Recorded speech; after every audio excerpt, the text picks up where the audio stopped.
Welcome to the Deep Dive, the place where we take a monumental stack of history, linguistics, and high-level textual criticism and distill it down into the core knowledge you need. Today, we are undertaking a critical mission, custom-tailored for you, the curious learner.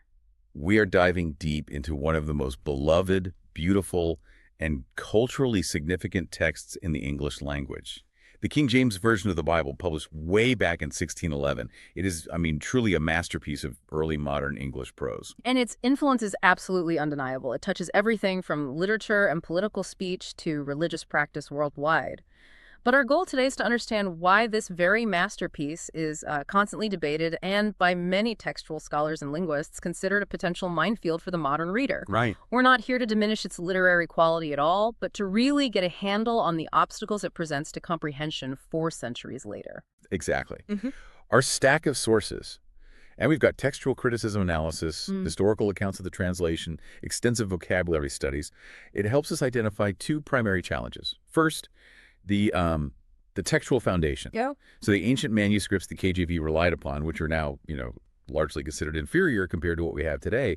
And second, the relentless, often subtle instability of the English language itself. And that instability creates a whole category of linguistic traps we call false friends. Words that are perfectly familiar to you today but meant something completely different in 1611.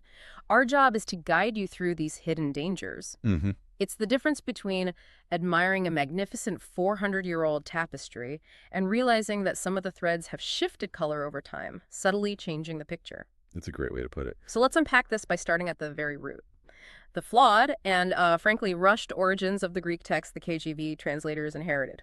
To understand the KJV's textual base, we can't start in 1611 England.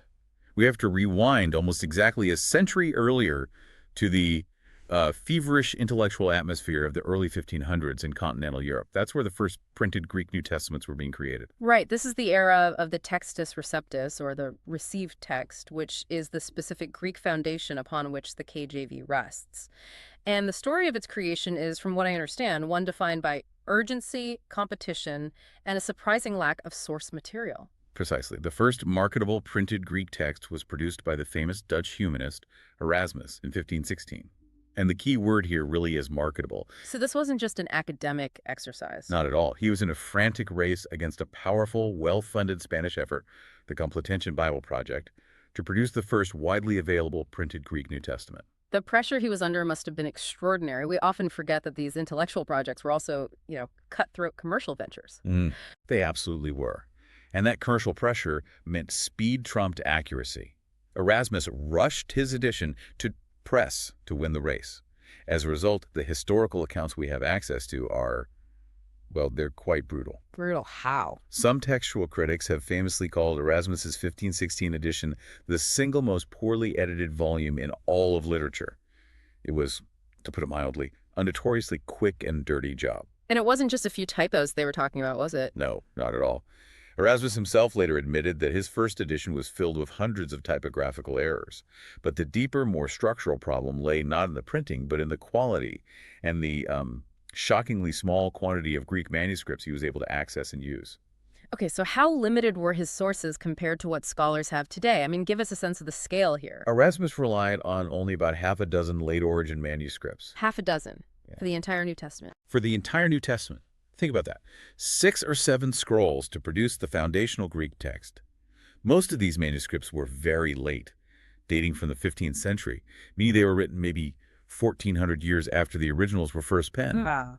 At best, he had perhaps 2 manuscripts that could be dated as early as the 12th century. That's a staggering gap in time. The closer you get to the original documents, the autographs, the better your chances of textual accuracy, right? Because you have fewer centuries of scribal errors or additions creeping in. That is the cornerstone of modern textual criticism. Today, scholars have a phenomenal advantage due to archaeological discovery and just, time. We now have access to over 5,000 New Testament manuscripts and fragments. 5,000. Compared to 6. Exactly. And that includes much more ancient texts like Codex Sinaiticus, Vaticanus, and numerous early papyri, which stand much, much closer to the date of the original authors. The KJV was built on what we now consider a severely limited and textually inferior selection of manuscripts. And this reliance on limited, late material led to a truly bizarre consequence. Erasmus actually had to invent the Greek text in places where his manuscripts failed him. This is where the story gets really interesting, specifically regarding the book of Revelation. Erasmus was trying to produce a complete New Testament, but he had only a single manuscript for Revelation. Just one. One. Yeah. And crucially, that single manuscript was missing the final page, the last 6 verses of the Bible. So he had a massive hole in his source material right at the very end of Scripture. How on earth did he fill that gap to complete his marketable text? He's essentially performed a textual Frankenstein operation by translating a translation. He turned to the standard text of the Western Church, the Latin Vulgate, which was itself a Latin translation of the Bible. He then translated those missing Latin verses back into Greek. Okay, so he reverse engineered it. He reverse engineered it, creating what scholars call a contrived Greek text. That is an incredible act of intellectual audacity, trying to reconstruct the original language by reverse engineering a translation that might already contain its own biases and shifts. And we know definitively that it introduced errors. This desperate process created 17 unique textual variants in those last 6 verses that have never been found in any other authentic Greek manuscript of Revelation before or since. Can you give us a concrete example that illustrates this word shift so you can really grasp the mechanical nature of the error? Absolutely. The perfect one is Revelation 22.19. Due to Erasmus's back translation from the Latin, the KJV phrase reads, "And if any man shall take away from the words of the book of this prophecy, God shall take away his part out of the book of life." Okay, book of life. But according to all known Greek manuscripts, the reading should be tree of life.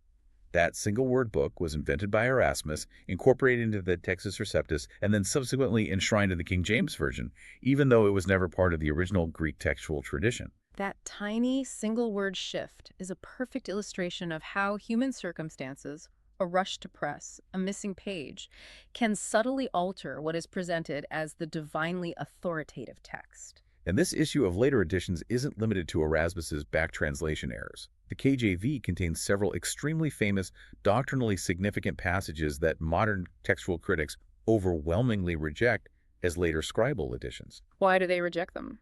Precisely because they are absent from the oldest, most reliable manuscript evidence we now possess. These are the grand interpolations, right? Passages often highlighted by critics of the KJV. Let's start with the one that is the greatest doctrinal flashpoint, the Johannine comma. This is found in 1 John 5.7-8 in the KJV, which famously reads, "For there are 3 that bear record in heaven, the Father, the Word, and the Holy Ghost, and these 3 are one."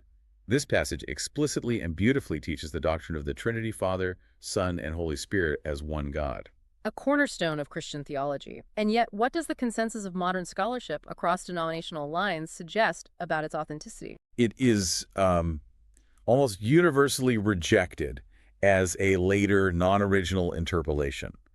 The evidence against it is overwhelming. Overwhelming how? Well, the passage is absent from virtually every known Greek manuscript except 8. And those 8 are extremely late, dating primarily between the 10th and 16th centuries. Okay. Furthermore, the consensus is that these 8 manuscripts appear to have been back-translated from a late revision of the Latin Vulgate, meaning the passage was introduced into the Latin tradition first and then sort of forced back into the Greek. So textual critics argue that this powerful Trinitarian statement was not part of John's original letter, but was added by a later scribe who, I guess, wanted to make the doctrine more explicit. That's the prevailing scholarly view.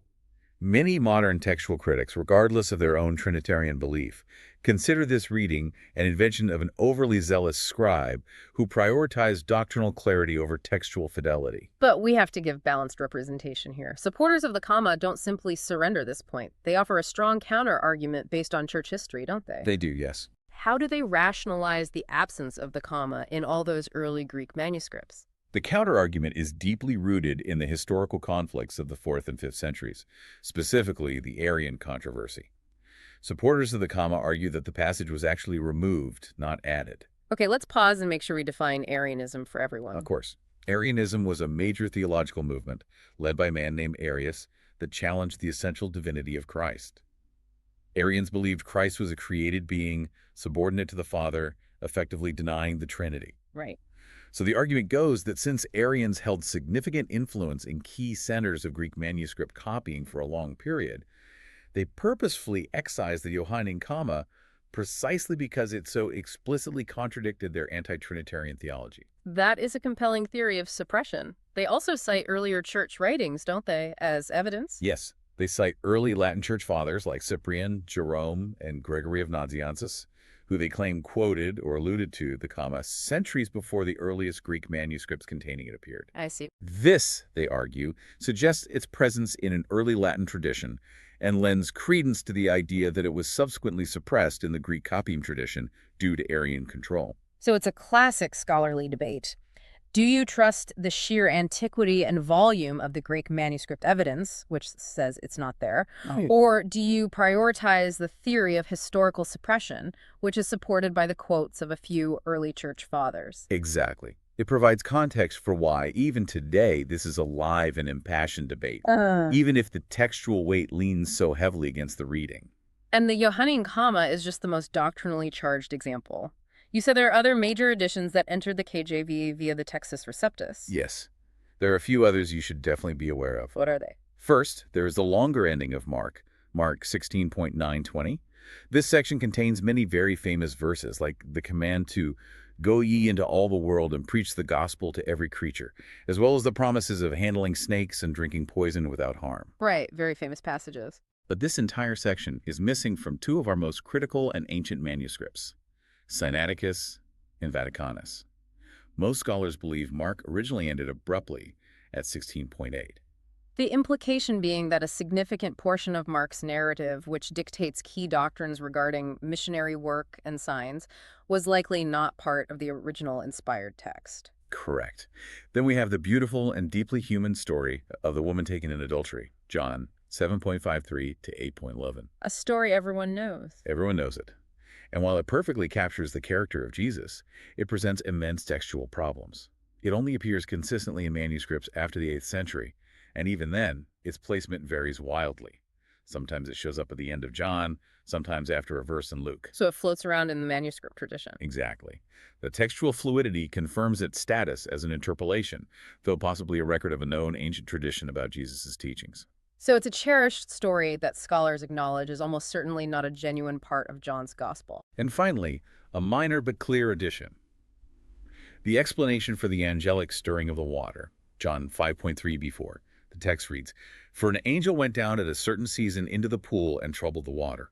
This was added to explain a phenomenon, the bubbling of the water at the pool of Bethesda, which was likely due to a natural mineral spring. But it has no early manuscript support. Virtually none from the most ancient manuscripts. So the overall conclusion for the learner is pretty stark. The textual foundation of the KJV is not based on the most reliable ancient sources available today. It includes major passages and minor phrases that were effectively created or interpolated by later scribes or translators. That is the modern consensus, yes, established over the last 250 years. Textual critics, even those from very conservative backgrounds, generally prefer modern translations that rely on the earliest manuscripts, believing they stand closer to the date of the autographs. But let's reiterate that crucial point for balance.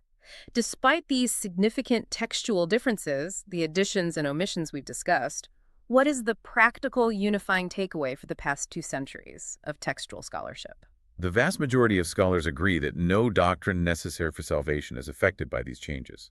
You could read the KJV or a modern version like the NIV or NASB and arrive at the same core understanding of salvation, the nature of God, and the requirement of faith. So the core message remains intact. It does. However, and this is a big however, we must stress that the KJV is compromised in its ability to reflect the original authorial intent because of these created readings. That's a powerful and nuanced conclusion.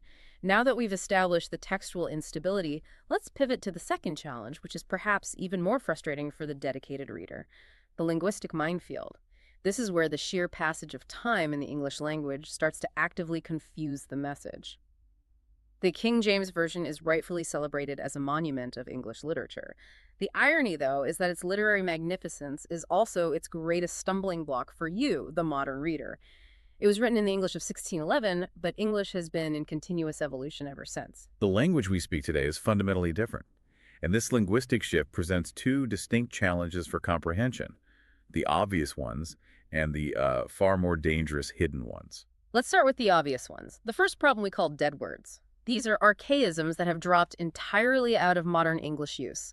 They are the recognizable challenge because they stop you immediately. Right. They make no sense in context, so they force you to pause, look up the word, and then the 1611 meaning becomes perfectly clear.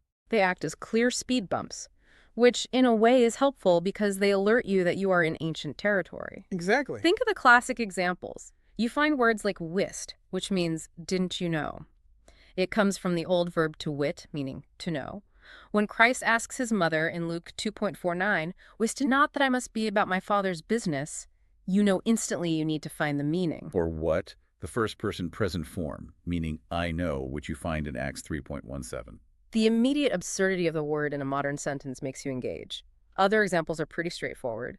Leasing, which meant lying or falsehood, from Psalm 4.2. Champagne, which described open, level countryside, not bubbly wine. A very important distinction. Or tarry, meaning simply to wait. These are easy to spot and fix. The real linguistic challenge, then, lies in the second category, the false friends. This is the hidden danger, the linguistic minefield. False friends are words still in common use today, but their meanings have shifted dramatically, sometimes 180 degrees, since 1611. They are so dangerous because the modern meaning often makes sufficient sense in the context. This allows you to proceed with a misplaced sense of confidence, completely unaware that you are misinterpreting the passage. This creates what we call the cognitive gap. Yeah. The mental model you build of the biblical world is fundamentally wrong, but you don't even know it. Let's run through an extensive catalog of these misleading meanings, starting with words that describe human action and state of mind. Take the word halt. Okay. Today, it almost exclusively means to stop, to cease motion. But in 1611, it frequently carried a physical meaning, to limp or be crippled. Think of the prophet Elijah's fiery challenge to Israel in 1 Kings 18.21. How long halt ye between two opinions? If you read that today, you think Elijah's asking, how long will you pause or stop between these two choices? But the KJV meaning completely changes the force of the verse, doesn't it? Elijah wasn't asking about pausing. He was asking how long they would be crippled or lame because of their indecisiveness. That's a profound difference in emotional weight. It turns a simple question of patience into a visceral accusation of spiritual paralysis. You miss the urgency and the diagnosis of their spiritual condition. Wow. Okay, next, consider careful. When we tell someone to be careful today, we mean be cautious, meticulous, or guarded. But when Jesus says to Martha in Luke 10.41, Martha, thou art careful and troubled about many things, he was absolutely not commending her for being cautious. What did it mean then? In 1611, careful meant anxious, worried, or full of care. This is a 180-degree reversal. If a reader uses the modern definition, they think Jesus is mildly scolding Martha for being too industrious. But with the KJV definition, you understand Jesus is diagnosing her stressed, anxious, and internally troubled state, which is the entire point of the passage. Similarly, pitiful. We use it to mean pathetic, weak, or deserving of scorn, but in James 5:11, the KJV translators meant compassionate or tender-hearted. To be pitiful was a compliment. It was describing a virtue, not a failing. And the word faint. Today, it's about losing consciousness or feeling dizzy. But in Luke 18.1, the verse about always praying and not fainting, it meant something deeper, to lose courage or to give up hope. The encouragement is to maintain spiritual resilience, not to simply avoid physical collapse. Many intellectual actions are also distorted. Take to open. In Acts 17.3, the KJV says Paul opened the scriptures. A modern reader pictures Paul physically unrolling a scroll.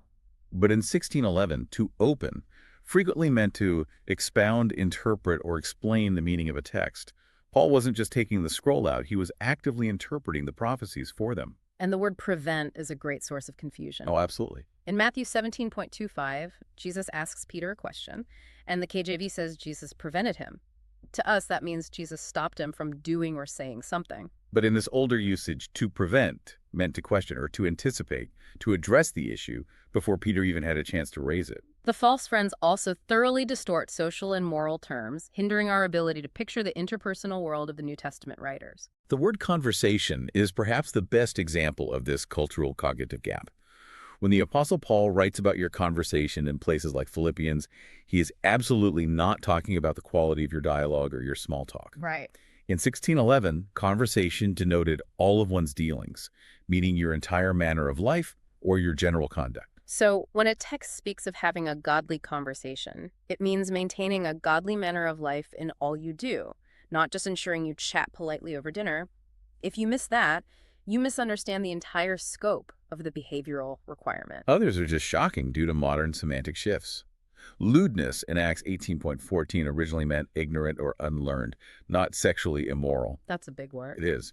Froward was used as a noun meaning perversity or obstinacy, not merely an adjective for evil. And then there are the shifts in social status that are particularly jarring. Yes, the use of gay in James 2.3. It meant expensive or costly clothing, reflecting high status, and had nothing to do with the modern definition. And nephews. Right. 1 Timothy 5.4. It meant grandchildren, not a sibling's children. If you read that passage about supporting your family using the modern definition, the whole family structure and the lines of responsibility Paul is addressing are entirely misunderstood. We've established the danger in shifts of state and action. Now let's look at physical entities and objects, where the KJV misleads your mental image of the ancient world.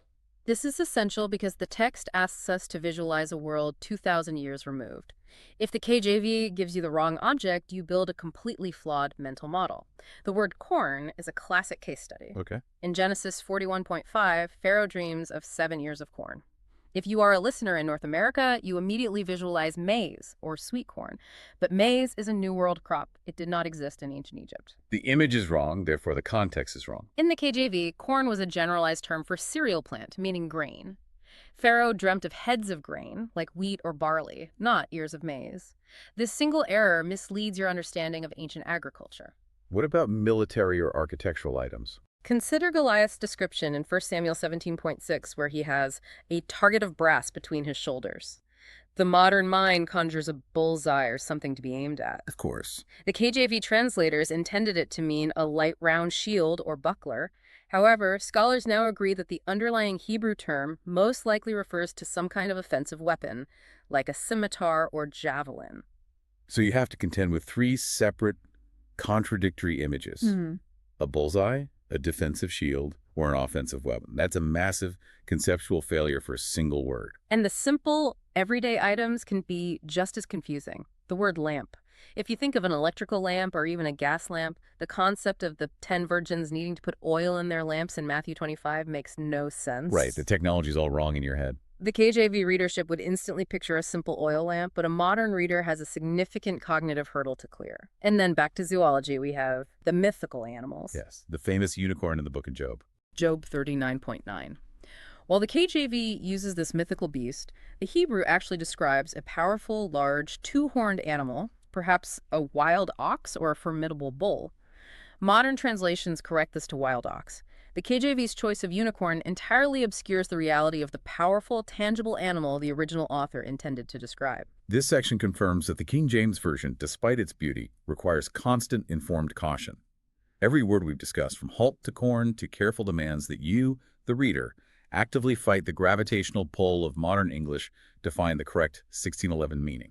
And that struggle brings us to our next major challenge: the inconsistencies and outright errors in the translation process itself, where the KJV translators sometimes failed to adhere to their own principles of consistency. Now we shift gears from the external challenge of linguistic evolution to an internal critique. The detailed translation issues that arise from human oversight, fatigue, or the difficulty in rendering the original languages. We have sources that catalog hundreds of these micro-errors, particularly across the Old Testament. This is where the sheer magnitude of the task undertaken by the 54 KJV translators becomes clear, along with the inevitable imperfections inherent in any large-scale translation project like this. Indeed. One of the most basic but pervasive issues is structural inconsistency, often involving fundamental grammatical elements like articles or pluralization. Let's start literally at the beginning, Genesis 1.1. The very first verse. The very first verse. The Hebrew word for heaven here is hashamayim. The ending aim clearly marks it as a plural noun, meaning the heavens.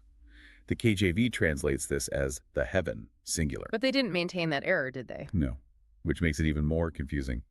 2 short chapters later, in Genesis 2.1, they correctly translate the exact same Hebrew word as the heavens. This lack of grammatical consistency begins in the very first sentence of the Bible. So if you're a reader seeking consistent theological or cosmological implications, you're confused right away. Immediately. And this extends to how they handled the articles a versus the. How so? They frequently mishandle definite articles, either adding them when they aren't warranted or omitting them when they are crucial for emphasis. For example, in Exodus 17.14, the Hebrew requires the book, meaning a specific established record, but the KJV renders it a book. This obscures the established nature of the document being referenced. And what happens when crucial definite articles are omitted? In Revelation 12.7, two definite articles are omitted before salvation and strength, making the text read, "Now is come salvation and strength." But the emphasis of the Greek is the salvation and the strength, stressing that this is a specific, known, divine, ultimate act of salvation. The omission flattens the dramatic impact. Moving beyond articles, the KJV is frequently criticized for its convoluted handling of verb tenses, especially in the New Testament Greek. We often see the aorist participle poorly handled. This is crucial for narrative flow. We need to explain two terms here for you: the aorist participle and the Hebraism. The aorist participle in Greek describes a completed action that happened before the main action of the sentence. And how does the KJV botch this? In Matthew 2.9, the star went before them till it came and stood over where the young child was. The Greek uses an aorist participle, meaning having come. It implies the star stopped after a completed journey. The KJV's use of came makes it sound like a continuous, simultaneous action, making the sentence structure cumbersome. And the Hebraism. A Hebraism is a grammatical construction borrowed from Hebrew and inserted into the Greek text, common among Jewish authors like Luke. In Acts 12.3, the KJV says Herod saw that his arrest of James pleased the Jews. He proceeded further to take Peter also. That's a very awkward phrase. It is. This convoluted phrase, "he proceeded further," is a direct translation of a Hebraism that simply means he added to lay hold of Peter also, meaning he decided to do the same thing again, but to Peter. The KJV choice is grammatically accurate, but dramatically less direct and much harder to follow. These are the structural pitfalls. Now let's move to core terms, where the consequences of mistranslation become profound. The most significant ethical translation issue involves the sixth commandment. Absolutely. Exodus 20.13. The KJV translates the Hebrew word ratzak as the general term kill. Thou shalt not kill. Right. Modern scholars across virtually all major translations and commentaries agree that the translation is a clear error and should be rendered as murder. Why is this distinction, kill versus murder, deemed so unfortunate and so critical to the law's ethical framework? It creates a profound ethical confusion. The Hebrew term ratzak properly denotes the malicious, intentional, unauthorized taking of an innocent human life, what we define today as murder. If God's commandment were simply, "Thou shalt not kill," then the rest of the Mosaic law would contradict itself. So? Because the Bible later mandates the execution of capital offenders for crimes like murder, kidnapping, and blasphemy. It also sanctions killing in authorized warfare. By using the overly broad word kill, the KJV obscures this fundamental distinction between sanctioned killing, like in the legal or defensive context, and malicious, unlawful murder. So, the KJV makes the law appear internally inconsistent. It leads to a profound philosophical misunderstanding of the commandment's intent, which was to forbid unlawful murder, not all forms of taking a life. Precisely. It confuses the intent, making the passage very difficult for any reader grappling with the ethics of capital punishment or self-defense within a biblical framework. This is one of the clearest examples where the KJV's imprecise translation significantly distorts a foundational ethical concept. And we find clear errors even in dense theological discussions, like in Hebrews 9.23. Yes, the KJV translates the Greek incorrectly there, specifically confusing the relationship between the earthly and heavenly realities. It suggests the earthly things are the patterns and the heavenly things are the copies. When it should be the other way around. Exactly. The Greek makes it clear. The heavenly realities are the patterns or perfect ideals, and the earthly tabernacle and sacrificial system were merely the copies or shadows of those heavenly things. The KJV essentially reverses this key theological relationship. Beyond strict accuracy, and the inconsistency can sometimes occur in unbelievably close proximity. Yes. Look at the legal text of Leviticus 12. The same Hebrew word zakar is translated first as male child and then simply as male, just a few verses later. This lack of precision is, unacceptable in a modern legal document, let alone a sacred text. Finally, we have to note the anachronistic geographical terms that project the political geography of the KJV era backward onto the ancient world. This is a powerful historical failure. The KJV uses the term Palestina or Palestine in several places, like Isaiah 14.29 and Joel 3.4. This is regarded as a historical projection error that is almost ridiculous in scope. When did that name actually originate? The Hebrew word in question is Pelasheth, which simply means Philistine, referring to the coastal region and its people. The name Palestine was not applied to the greater region until the Romans did so in the 2nd century AD, specifically after crushing the Jewish revolts.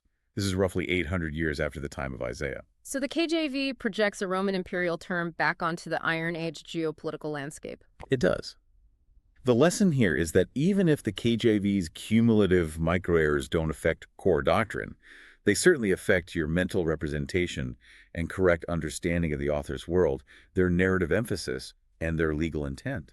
And you have to acknowledge that the KJV translators were human, working under difficult conditions, sometimes struggling with words that appear only once in the source text. But these errors do impair the overall clarity of the reading experience. Exactly.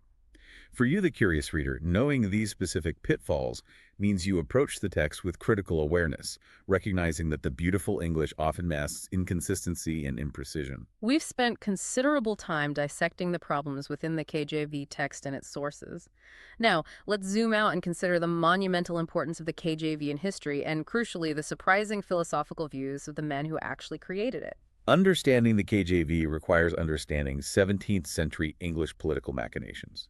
The translation was commissioned in 1604 by King James I, immediately following the Hampton Court Conference. So this wasn't a spontaneous act of piety, but a direct political maneuver. Absolutely. It was intended in part to mollify the defeated Puritan faction at the conference. The Puritans had objected strenuously to the previous official translation, the Bishop's Bible. James I saw the need for a unified, state-sanctioned Bible that would promote unity and the authority of the crown. And it was meant to be a revision, not a wholly new work. Correct. As a revision, it stood on the shoulders of giants. The debt the KJV owes to prior English translations is immense. Especially to one man in particular. Yes. Its greatest single debt is to William Tyndale. The KJV owes over 80% of its New Testament phrasing and many of its most iconic Old Testament phrases, including the beautiful rhythm of "Let there be light" and "Am I my brother's keeper?" to Tyndale's work. That is the defining historical irony, isn't it? Tyndale was strangled and burned for heresy in 1536 for the crime of translating the Bible into English. Yet his literary prose became the foundational language of the official state Bible just 75 years after its execution. His magnificent language survived his martyrdom. And this leads directly to the next major historical consequence: the KJV's deep association with imperial power. With the massive global expansion of the British Empire, the KJV traveled the globe, becoming the central, authoritative English-language Bible wherever British influence spread. And this link to state power and colonization eventually led to its stigmatization as an imperial Bible, which was deeply resented by groups subject to British rule. This is a crucial element of its history that's often forgotten by modern proponents. It's necessary to explore the intensity of this resentment. A potent example comes from Ireland. Irish Catholics strongly preferred the Douay-Rheims Bible, which was translated from the Latin Vulgate. They reportedly loathed the KJV, not just for theological reasons, but because of its association with the oppressive Protestant regime. And this resentment flared up catastrophically during the mid-19th century, specifically during the Great Hunger. Precisely. The Great Hunger led to incidents where British Protestant missionary societies offered charitable relief, like soup and food aid, but allegedly forced starving Irish people to accept copies of the KJV before receiving the necessary provisions. A practice often termed superism. Exactly. It cemented the KJV's image in the minds of many Irish Catholics as an instrument of political and religious subjugation, an oppressive tool of the state used to purchase converts during a period of national calamity. It's incredible. The KJV translators, who saw themselves as escaping Spanish tyranny, never intended their work to become an instrument of oppression. Yet, like the Septuagint became the text of Hellenistic power and the Vulgate the text of the Roman Church, the KJV became inextricably linked to the political establishment that promoted it globally. This complex history brings us to perhaps the greatest irony regarding the KJV's modern legacy. Many today, part of the KJV-only movement, champion the KJV as the only valid, verbally inspired English Bible. They insist on its absolute textual perfection and reject all others. The paradox being that if these modern adherents were to read the original 1611 preface, a document often omitted from modern commercial editions, they would find the men who wrote the KJV directly contradicting almost every tenet of the KJV-only position. That original preface is a fascinating historical document. First, the translators did not claim divine inspiration for their work. They were remarkably humble and admitted their own limitations and deficiencies. They wrote that translation is an iterative human process, didn't they? They did. They spoke of the need to bring back to the anvil that which we had hammered, indicating that revision and correction were essential components of the process. They were confessing their own fallibility, a key point often forgotten by those who treat the 1611 text as verbally inspired and immutable. And secondly, they explicitly argued against the modern insistence on using only one version. They passionately defended the value of variety in translations. They saw the use of multiple versions not as a weakness, but as a strength. They explicitly stated that a variety of translations is profitable for finding out the sense of the Scriptures. They called the sticking to single words bondage, and said the next step after that was trifling. That utterly demolishes the modern exclusivity argument. The original KJV scholars believed in using multiple translations to gain the fullest possible understanding. Absolutely. They believed that when translation was difficult, modesty was required. They stated that God had scattered words and sentences of that difficulty and doubtfulness here and there, but only in matters of less moment, not in doctrinal points that concern salvation. So in those difficult cases, they advocated for caution. Exactly. They believed that fearfulness, meaning modesty and caution, should better become translators than overconfidence. They were pragmatic, humble, and champions of revision. One final point regarding the text itself. The KJV translators respected the Septuagint, the Greek translation of the Old Testament used by Jesus and the apostles. They did. They noted that the apostles used it extensively, and they granted the Septuagint the name, the Word of God. This contradicts some modern KJV-only advocates who deny the Septuagint's existence or authority, favoring only the Masoretic Hebrew text. So the men who created this linguistic monument were, ironically, the strongest defenders of the principle of ongoing correction, humility, and the utility of multiple versions. They understood the textual history, the linguistic instability, and the necessity of perpetual revision. So what we have distilled in this deep dive is that the King James Version occupies a unique and a very complicated place in history, literary quality, and textual accuracy.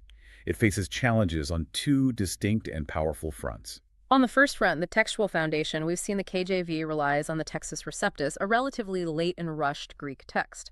This means the KJV contains readings overwhelmingly rejected by modern textual critics, including entire narrative segments and crucial doctrinal verses like the Johannine comma. And on the second front, the linguistic challenge, the inherent instability of the English language, has created hundreds of false friends. Words like careful, halt, pitiful, and corn. These words hide the original author's meaning, leading you, the modern reader, to build an entirely flawed mental representation of the biblical world. For you, the curious learner, the knowledge gain here means you approach the KJV with informed caution. You recognize that the beauty of the prose is no guarantee of accuracy or immediate clarity. You now know that you cannot afford to take any word for granted.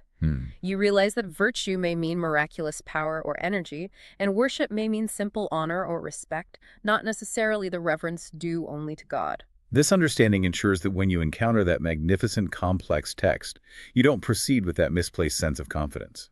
Instead, you engage in active reading, seeking clarification where necessary to grasp the correct intent of the original authors. So we leave you with this final, provocative thought, reflecting on the profound humility of the men who started this work. William Tyndale and the 1611 translators vehemently championed the necessity of the Bible being understood by the common person, even the plowboys.